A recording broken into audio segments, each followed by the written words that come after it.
Legato as easy as you like, won it by nearly 6. Heads up, heads down, she wanted it. She's a great mare, Lavonde, back to back.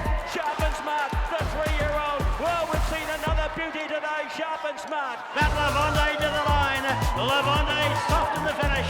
Sharp and Smart in front, and a loose. Sharp and Smart wins the derby. Benny Wecker, the dream's coming true here, and down to the line. Fabulous stuff, Benny Wecker. Ryan, what an unbelievable season you've had. You must be pretty chuffed with how things have ended up. Yeah, everything's gone well this season, and just being able to get my weight down and keep it under control was the biggest thing for me. What was the plan of attack? Did you sort of come into this season with feeling like this is the one, this is where I'm going to nail it and get all these big Group 1s? Oh, just to be happy to get one, and just the support of all those owners and trainers that give me those opportunities, and just can't thank them enough. You spoke about getting your weight down and managing your weight. That's something that you constantly have to work on, isn't it? Oh, it's just a constant battle. Just every race day I'm always having to lose so many kilos, especially for those better horses coming through is more of an encouragement for me.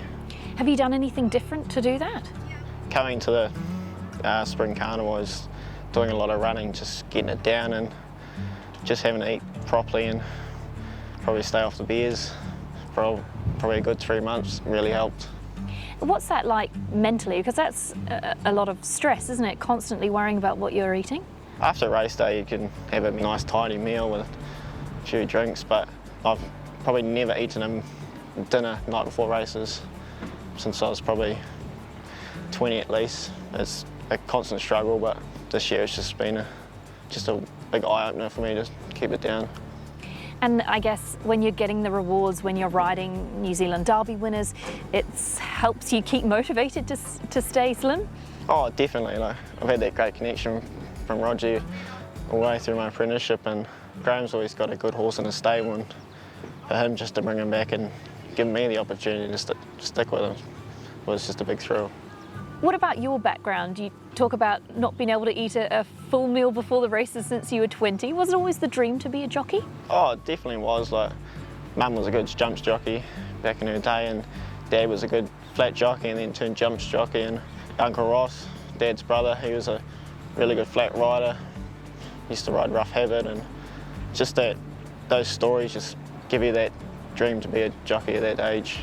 Did you ride as a young fella? Were you at pony club and things like that? Oh, I did all the way through, forced to get on a pony, and it was probably just making me just to ride anything and just have no fear to just get out there and do it.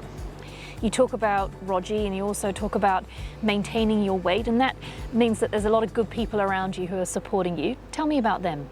Roger's, he'd ring me every week, every day if he could. Mum and Dad always get comments after the races. They're just a big help to me, and just at home, just keeping those meals coming as light as they can is just really good. Tell me about a highlight for the season. What's been the best part of this season and the great success that you've had? Probably to finally get that Group 1 for Roger, just to pay him and Debbie back is really special, especially when it was at the lightweight and the weight for ages. Speaking of Sharp and Smart, did he stand out to you as a young horse? And with your connection with the stable, you must have had a little bit to do with him right from the start. Roger brought him for a ready-to-runner, and always helped Graham out just to get his ready-to-runners going, get into the sale. And we were having an argument before the sale, saying which one was better and which one he should keep. And yeah, he didn't want to keep him, but he managed to have him back, and he proved me right for once against him. And from the other side of things, or the girls' side, there's been some pretty talented fillies that you've thrown your leg over this season too. Yeah, the great connection with Ken and Bev Calso and Philip Brown and his team, Levante, and just having another horse I had to keep my weight down for Legato, and she's really stamped herself as a Trans-Tasman little superstar. With riding these horses in Group 1s, they've been starting short-priced favourites. Do you feel the pressure? Is it sort of stressful coming into a big race day? Oh, not for me. I'm more worried about just trying to make weight, to be honest. I don't worry about that stuff until I get to the races. Everyone has their comments and what they think, and no point listening to them. They're not on it, so just got to put yourself in a little space and just do it. You're doing that very well with all the winners you're having. What does Ryan like to do away from the track? How do you switch off? How do you relax? I don't really have a lot of time to switch off, but I just like getting home and going out for a nice meal or stuff like that and go help my mates. I was having one of my mates this summer just putting new fences in place, just keeping the weight down and just a good little hand, and don't mind a bit of golf and just going for a big hunting trip for the raw, and it's just a great way to switch off and just helps the system and the body just get back to normal.